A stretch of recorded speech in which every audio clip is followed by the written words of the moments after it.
Hello दोस्तों, welcome to my YouTube channel Jharkhand news Palamu में आप सभी का स्वागत है।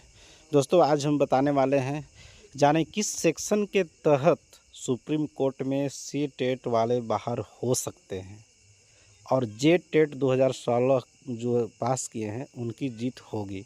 सुप्रीम कोर्ट ने आगे क्यों डेट दिया है, इसके पीछे क्या रीज़न है, आखिर आज क्यों नहीं फाइनल डिसीजन हुआ, मैं इस पूरा वीडियो में बताऊँगा।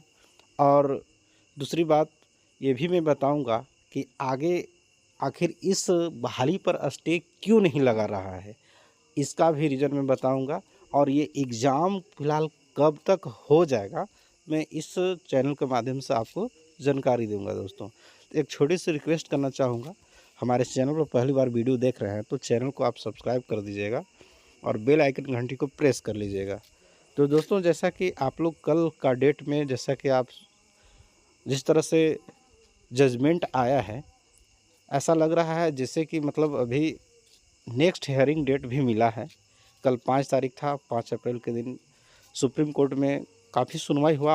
8 मिनट तक दोनों तरफ से मतलब वकील लोग बहस किए और अपना अपना पक्ष रखे हैं। वहीं मैं बताते चलूँ कि जे टेट 2016 जो पास किए थे, उन लोगों ने भी उन लोगों की तरफ से अपना जो गोपाल शंकर नारायण सर थे, उन्होंने अपनी तरफ से पक्ष रखे हैं और उन्होंने हवाला दिया है। एक सेक्शन है आरटीए सेक्शन 23 है, उसी को हवाला दिए हैं और उसमें क्या एक्ट है उसके बारे में मैं इसमें बताऊंगा। तो चलिए मैं उसको पहले पढ़ के दिखाता हूं कि आखिर ये एक्ट कहता क्या है और इस आधार पर क्यों इस एक्ट को इसमें इंक्लूड किया गया है। हालांकि सी टेट वाले ये भ्रम में थे कि इन लोग भाषा को लेकर के केस किए हैं, लेकिन इसमें भाषा को लेकर के कहीं कुछ इसमें चर्चा नहीं किया गया है।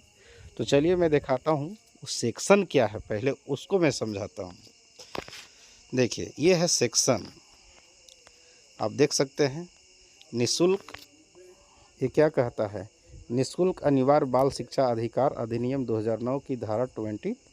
और इसी के बारे में हमारे जो सीनियर एडवोकेट जो जे टेट की तरफ से हैं, उन्होंने इसी को हवाला देते हुए कहा है। और क्या उन्होंने इंग्लिश में बातें किए थे उसका हिंदी में बताता हूँ।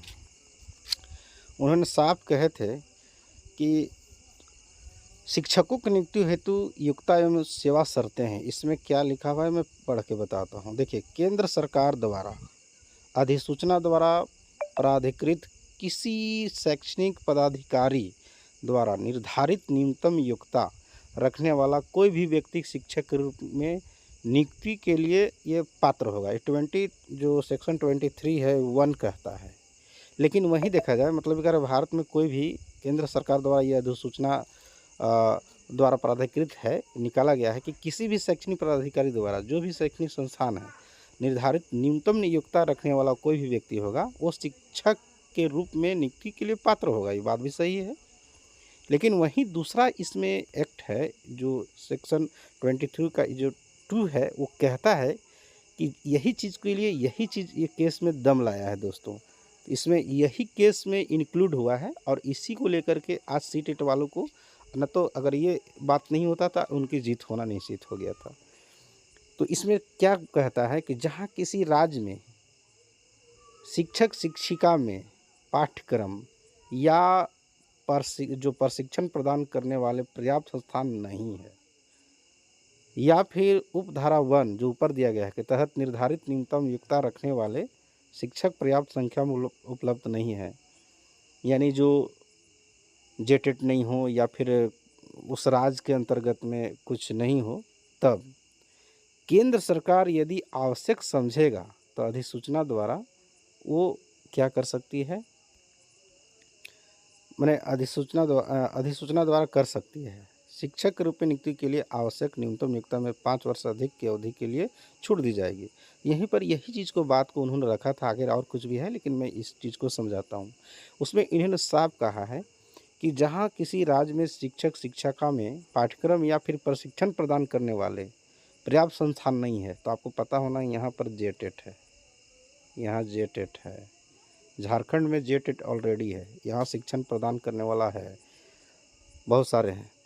तो इसमें जेटेट अपना लेता भी है एग्ज़ाम, और 2016 में हुआ था, और 2016 में हुआ था तो उसमें 1 लाख अभी कैंडिडेट हैं जो कि अपना एडवर्टाइजमेंट के लिए वेट कर रहे थे। वहीं जैसे ही जब इस पर अपना जेएसएससी जब अपना निकालता है बहाली, तब सीटेट वाले केस करते हैं। अब वो केस में क्या होता है कि हाई कोर्ट में जाता है और हाई कोर्ट ने इसको अलाउ कर देता है। अलाउ के लिए इन लोग गए थे और अलाउ भी कर देता है। तो इसी में ये कहा गया है कि ये है केंद्र सरकार का ये नियम कहता है, ये केंद्र सरकार के आधार पर ये कहता है। तो केंद्र सरकार को कहीं भी एक और इसमें धारा है, उसमें लिखा हुआ है 23 सेक्शन, केवल पढ़िएगा आर्टिकल के छोड़ करके, तो उसमें कहता है कि कोई भी हाई कोर्ट इसमें इस नियम को पारित नहीं कर सकता है। बहुत सारे जजमेंट है दोस्तों, लेकिन मेनली यही लेकर के गए हैं। और ये चीज़ केस में अब नया चीज़ इंक्लूड हो गया है। भाषा ज़्यादा इसमें कोई भाषा से कोई मतलब इफ़ेक्ट नहीं था।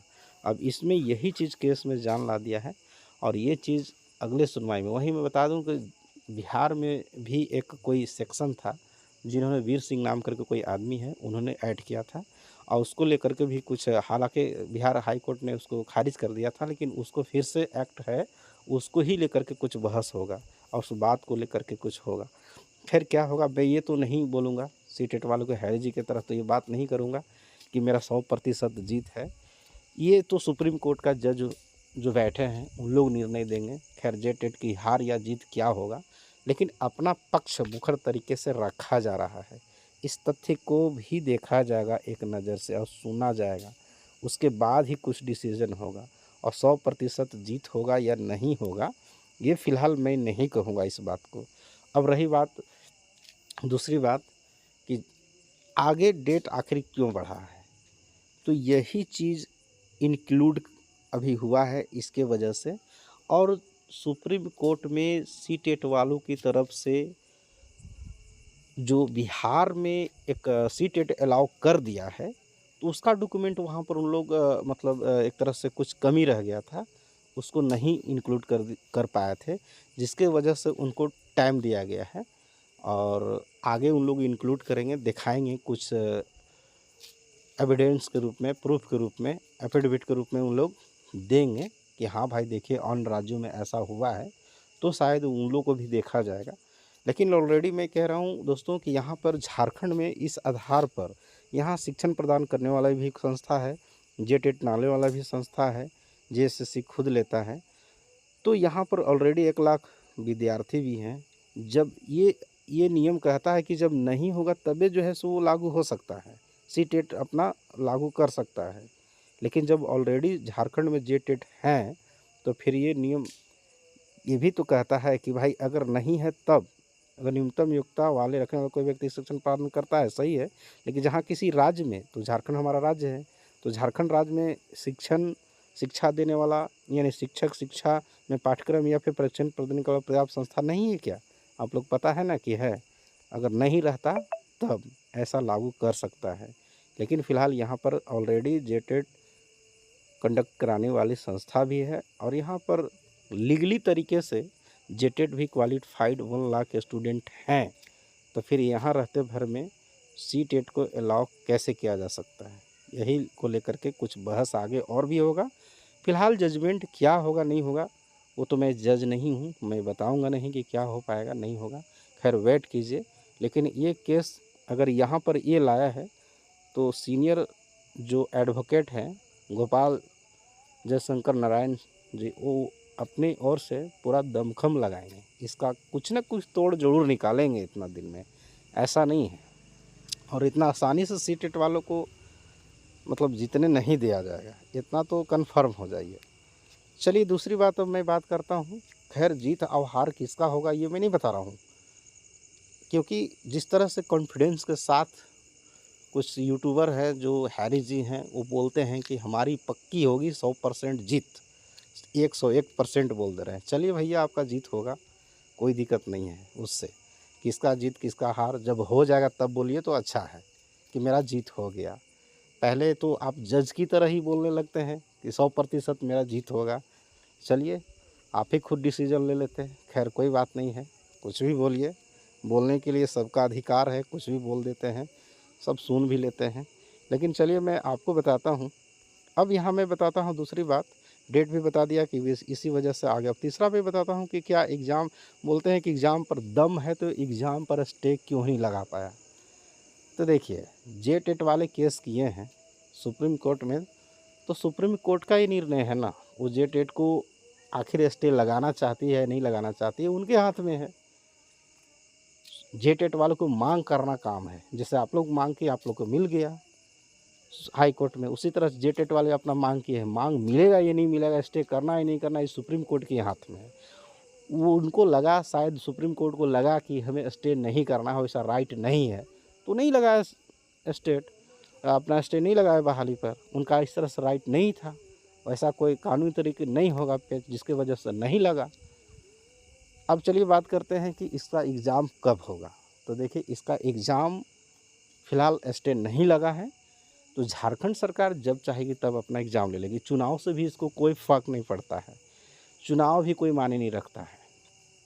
इसलिए एग्ज़ाम जब चाहेगा तब सरकार, यहाँ का गवर्नमेंट जो है, झारखंड सरकार एग्ज़ाम ले सकती है। तो फिर बोलिएगा कि सीटेट वाले फिर बाहर हो जाएंगे तो क्या होगा, जीत जाएंगे। और केस चलता रहता है दोस्तों, केस में उस सालों 2 साल 5 साल चलता है, इसमें कोई बड़ी बात नहीं है, तुरंत जजमेंट नहीं आ जाता है। जिस तरह से बोल रहे हैं कुछ लोग यूट्यूबर जो हैं, कुछ लोग छात्र हैं, विद्यार्थीगण हैं, सीटेट वाले एकदम कॉन्फिडेंस के साथ बोल रहे हैं 101% जीत हो जाएगी नेक्स्ट हियरिंग में। तो चलिए, आज भी तो लोग कह ही रहा था कि जीत हो ही जाएगा 5 तारीख वाला में, लास्ट हियरिंग डेट है, तो आज तो हो जाना चाहिए था जब इतना कॉन्फिडेंस था 101%। तो नया नया कहाँ से आता है ऐड, वो तो खैर अब पता चलेगा। तो एग्ज़ाम कभी भी हो सकता है, इसमें कोई पुरानी बात नहीं है, कुछ नई बात नहीं है, इसलिए आप लोग परीक्षा की तैयारी करते रहें। चलिए, यही था आज का वीडियो में, और काफ़ी मतलब एक तरह से विश्वास, एक कॉन्फिडेंस तरीके से जेटेट की तरफ से पक्ष रखा गया था। और इस नियम पर भी बातें होगी, आगे चर्चा होगा कि कहाँ तक जांच है, और इसमें भी दमखम है केस में, ऐसा बात नहीं है। तो चलिए, फिर मिलेंगे अगले वीडियो में, नेक्स्ट वीडियो में फिर कभी। और कोई भी अगर जो बातें मेरी अगर जो कुछ गलत है तो आप लोग सजेशन दे सकते हैं, जहाँ तक मुझे जानकारी था मैंने शेयर किया हूँ। और अगर मुझसे भी ज़्यादा आपको जानकारी है तो आप मुझे शेयर ज़रूर कीजिएगा, कमेंट अच्छा कीजिएगा कि नहीं आप ऐसा गलत बोल रहे हैं। मुझे जहाँ तक जानकारी था मैंने बताया हूँ, आपको कितना इससे ज़्यादा जानकारी है वो आप अपना रख सकते हैं, लेकिन लीगली तरीके से और थोड़ा सभ्य कमेंट होना चाहिए। आप लोग शिक्षक के पात्र हैं, शिक्षक की तरह कमेंट कीजिएगा, नेगेटिव कमेंट नहीं कीजिएगा तो अच्छा रहेगा। क्योंकि मैंने अपना विचार रखा हूँ, अपना मुझे जितना नॉलेज था मैं आपके सामने रखा हूँ दोस्तों। मैं ये नहीं कहता हूँ कि मैं विद्वान हूँ, मुझे सबसे ज़्यादा जानकारी है, मैं ही जज हूँ और मैं ही डिसीजन दे सकता हूँ। इसलिए मैं कुछ नहीं हूँ, मैं ऑफिशियल तरीके से भी नहीं बता रहा हूँ, मैं एक अपना भावना बता रहा हूँ। मुझे जहाँ तक जानकारी था मैं वही बताया हूँ। शायद हो सकता है आप मुझसे भी ज़्यादा जानकारी रखते होंगे, तो आप हमको कुछ ज़रूर सुझाव दीजिएगा कमेंट करके। चलिए, वीडियो देखने के लिए थैंक्स, और फिर मिलेंगे अगले वीडियो में। तब तक जय हिंद, जय भारत, वंदे मातरम।